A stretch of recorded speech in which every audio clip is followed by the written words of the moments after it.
Stand by for action.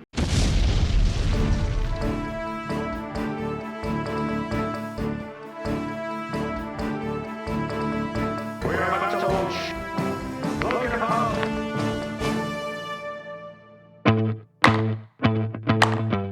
Hello and welcome back to Bloke Between Pubs, remembering that you shouldn't be drinking and driving. Here we are in the back of the beast, which, as you can see, just like the focus of the anti-inflation bill, which is in the States, which is to make one self-sufficient, we're aiming at doing that here as well.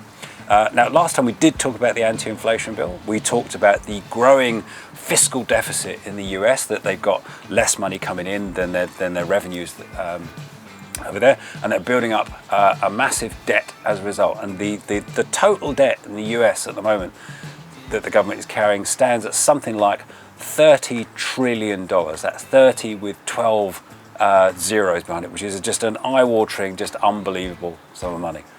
Now, at the moment also, you might have noticed some narrative in the press that there is a negotiation going on about the debt ceiling between the Republicans and the incumbent Democrats led by President Joe Biden. Where does this come from? Well, it's because the US system of government is all based upon checks and balances to make sure that the president can't act like the king and just do whatever they want to do. And every year they have to agree how much money the government is allowed to borrow.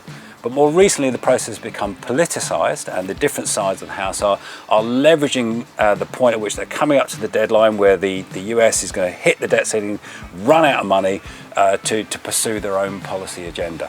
And that's going on at the moment.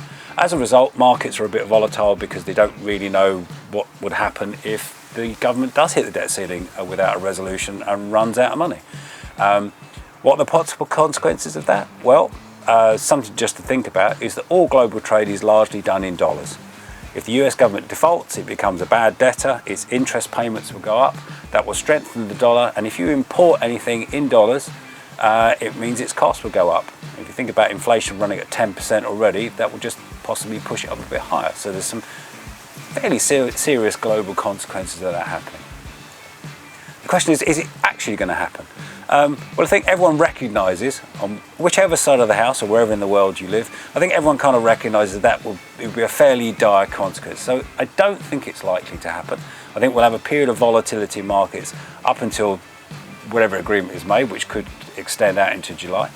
But as you can see, we're thoroughly prepared here for all eventualities. So we're ready for the zombie apocalypse and everything in between.